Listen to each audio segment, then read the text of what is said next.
Hi everyone, and welcome back to the Plume. I'm your host, Annie Shea, a chemical and environmental engineering student here to help break down significant cases of environmental contamination, remediation, and legislation.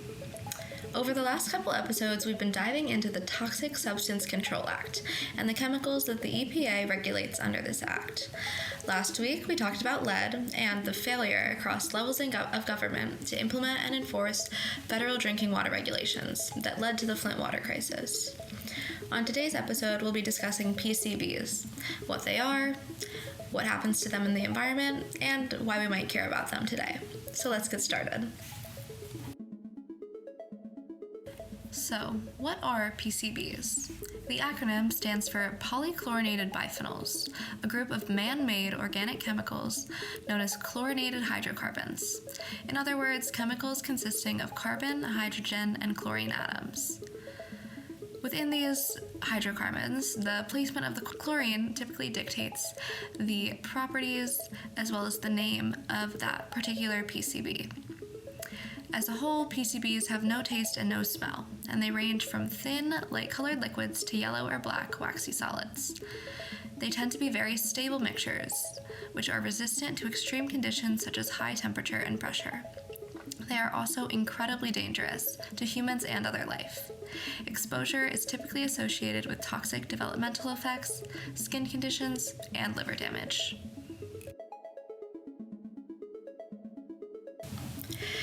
PCBs were first developed in the 1920s as fire retardants.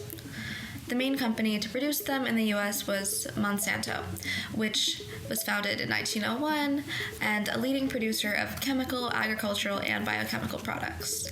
They have produced a range of chemicals including saccharin, caffeine, aspirin, and more recently, they're best known for herbicides and GMOs, which is something to discuss in a whole other episode. But anyways, in the 1930s, Monsanto saw an opportunity to synthesize PCBs. They were attractive chemical compounds because of their high boiling points, non-flammability, high dielectric constants and resistivity, as well as insolubility, strong adherence to other materials, and an inability to oxidize in the air. This practical indestructibility led to a widespread use in products such as paints, varnishes, adhesives, as well as electrical equipment such as capacitors and transformers, hydraulic fluids, lubricants, plasticizers, all sorts of things of that nature. And as this demand for PCBs continued to grow after the New Deal in the 1930s and World War II, Monsanto became the sole producer of PCBs in the United States. Now, very quickly, it became obvious that there were consequences of manufacturing PCBs. Workers erupted in what they referred to as a troublesome acne. This was actually chloracne, which is a skin condition defined by lesions that are more severe and painful than typical acne and can also last anywhere from weeks to years. Over the course of decades in the 20th century, cases continued to emerge across the US, as well as in other countries, of the effects of PCB exposure. Researchers were prompted to test for a correlation between the diseases and the exposure effects that they were seeing and the PCB chemical compound, but they had mixed results. They weren't really able to pin down anything concrete about a danger.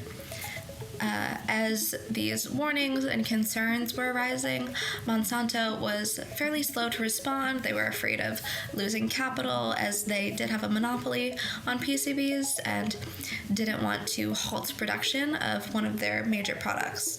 So instead, what they did was issue suggestions on their packaging for correct handling, things like very small temperature ranges to use to ensure safety and things like that, which was really unintuitive to the product definition, seeing as PCBs were useful because of their indestructibility over wide temperature ranges. Monsanto also released claims that all of their products were fully tested.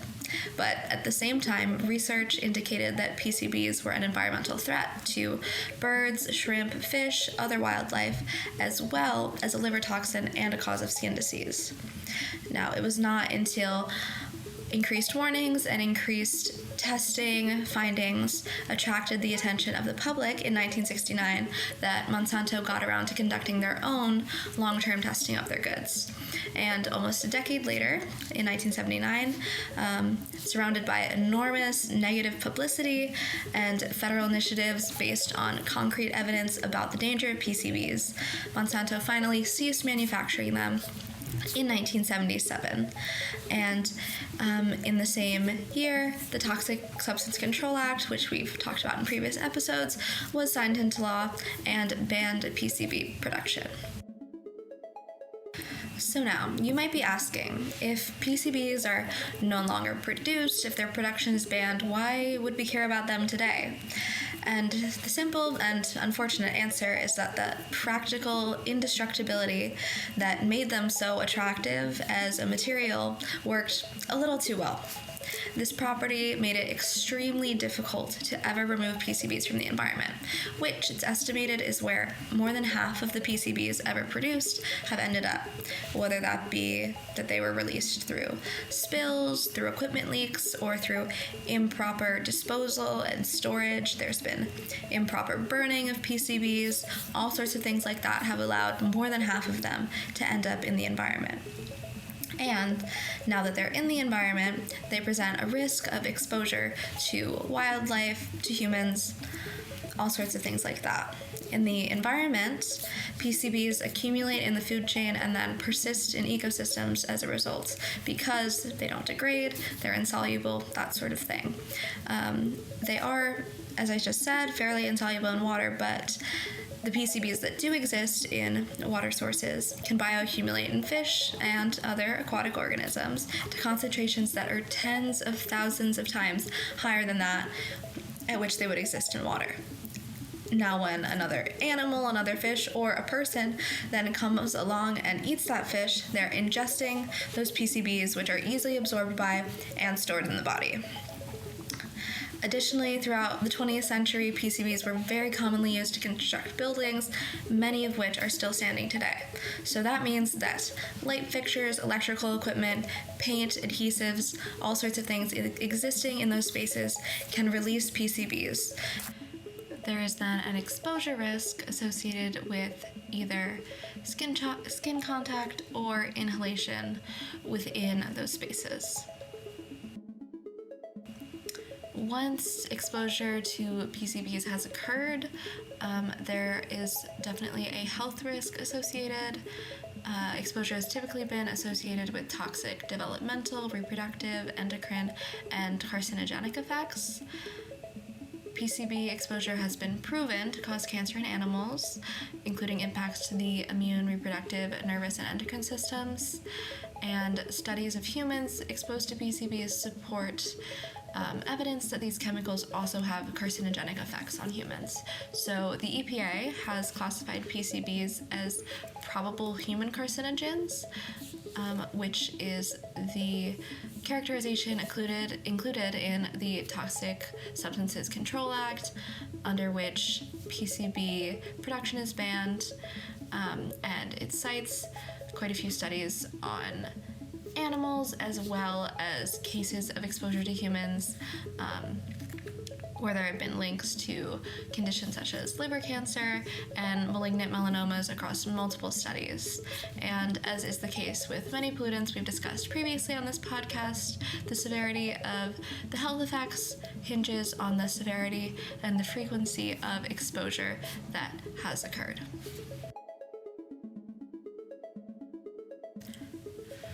Prime example of the harmful effects of PCB exposure is the case of Sky Valley Education Center, located in Monroe, Washington. As far back as 2014, toxic levels of PCBs were flagged in this school building. It started off with light fixtures smoking, dripping, and catching fire.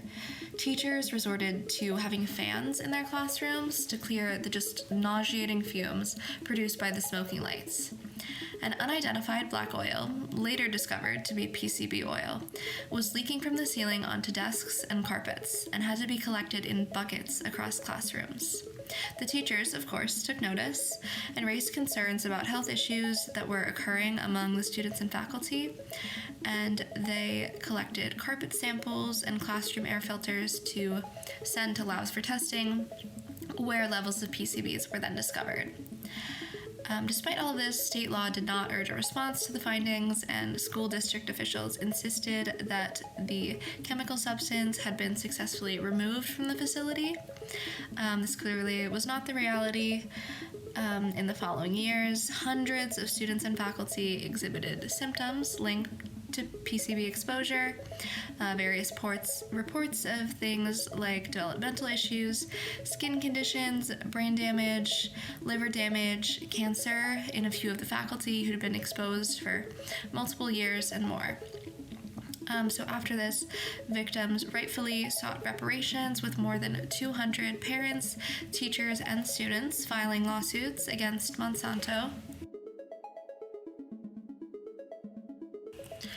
First, in 2016, Washington State sued Monsanto, and 4 years later eventually reached a settlement for $95 million to both extract the PCBs existing in their facilities and also to compensate the families affected. More recently, in February of 2022, the Monroe School District awarded approximately 200 parents and students $34 million for the damages that had been imposed by the lingering PCBs in the school, and that went to adults who had previously been students, as well as younger students and their families.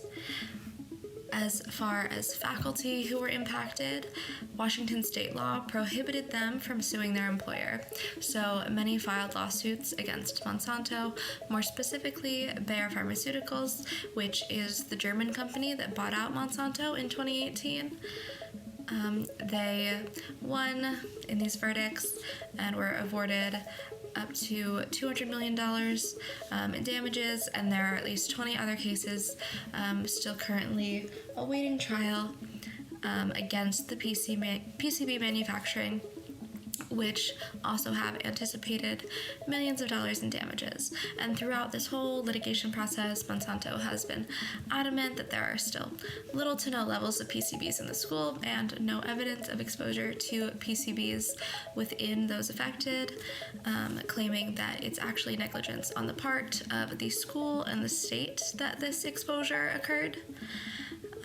And these debates and a lot of the discourse around this case study kind of deals with that question of who is responsible when cases like this occur. Is it Monsanto, who was responsible for the original synthesis and distribution of PCBs, which allowed them to be present in this school in the first place? Is it the other companies and manufacturers who bought PCB-containing products from Monsanto and then stored or disposed of them incorrectly in such a way that they leached into the environment? Is it the state and the school who were negligent in filing reports to the EPA and ensuring that everything had been properly remediated and that the school was up to code?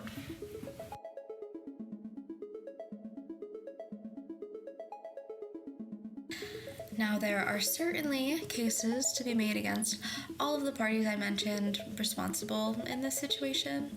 As far as Monsanto, they willfully neglected outside evidence from sources indicating that PCBs were dangerous, both to human health and to the environment, and they also failed to achieve any proper testing results to verify the safety of their products before widely using them and selling them to make a profit.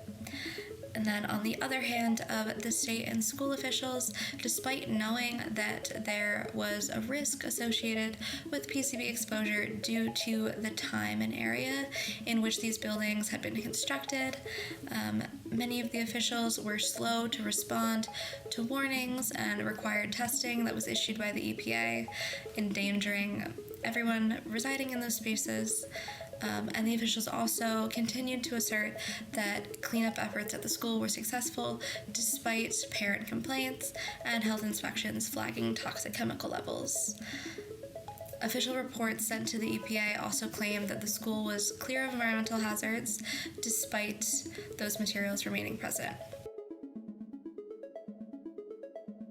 And both of these arguments are kind of just reflective of common themes that occur in remediation cases.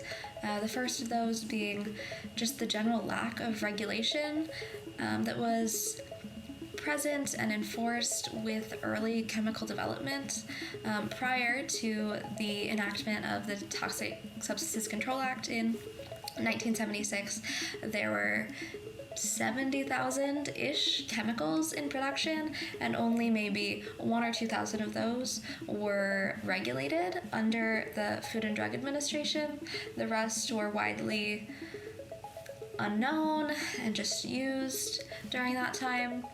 So that has left certainly a bit of a mess for officials to remediate as we've grown to understand the impacts and more long-standing effects of all of those compounds. The second theme, and one that was very present in last episode regarding Flint's water crisis, is the financial burden of remediation and the inaction and corner cutting that can go along with that. There are certainly a lot of officials and organizations, districts, etc., that report that everything is okay to avoid the immense financial burden of dealing with the problems of PCB exposure or replacing the lead in all of their pipes, which then poses a grave danger to human health. As far as avoiding situations like this in the future, the EPA does require manufacturers to test and control any chemicals that might present a known risk. This includes PCBs or any new chemicals being produced to determine their potential effects on both health and the environment before they can actually be produced and distributed. There are also more stringent requirements for disposal and storage, and just generally a better understanding of what products do and greater safety measures in place. And as far as dealing with the PCBs, which currently exist in the environment and are degrading slowly due to their fairly indestructible properties, the EPA does enforce PCB testing. Specifically Massachusetts, the state that I'm currently in, as well as Vermont, both have enforceable indoor PCB concentration limits, which must be measured and reported back to the EPA, and actions will take place if they're over that certain limit. That is all for today's episode of The Plume. I hope that you were able to learn something new today, whether that be about PCBs, the Toxic Substance Control Act, the EPA, or anything else we discussed. Thank you so much for tuning in. This is always just a jumping off point, so if you're interested in learning more, please go to the links in the caption and feel free to read up on any of the sources or go back to any of the previous episodes and give them a listen. This episode was a bit less chemistry heavy than others, so if you're more interested in hearing about redox reactions in water and pipes and things like that, definitely check out the lead episode we had previously. That caption also has some more information about me and what I do, and my background in kind of the field of environmental engineering. If you have any questions, suggestions for things that you want to hear about in the future, please feel free to leave those down in the comments below, and definitely tune in to next week's episode. I'm super excited to say that I'll be interviewing a vapor intrusion specialist working at an environmental engineering firm here in Boston. He'll be talking about radon pollution, which is another contaminant that is regulated under the purview of the Toxic Substance Control Act. So yeah, tune in. Thanks so much for being here, and see you next week.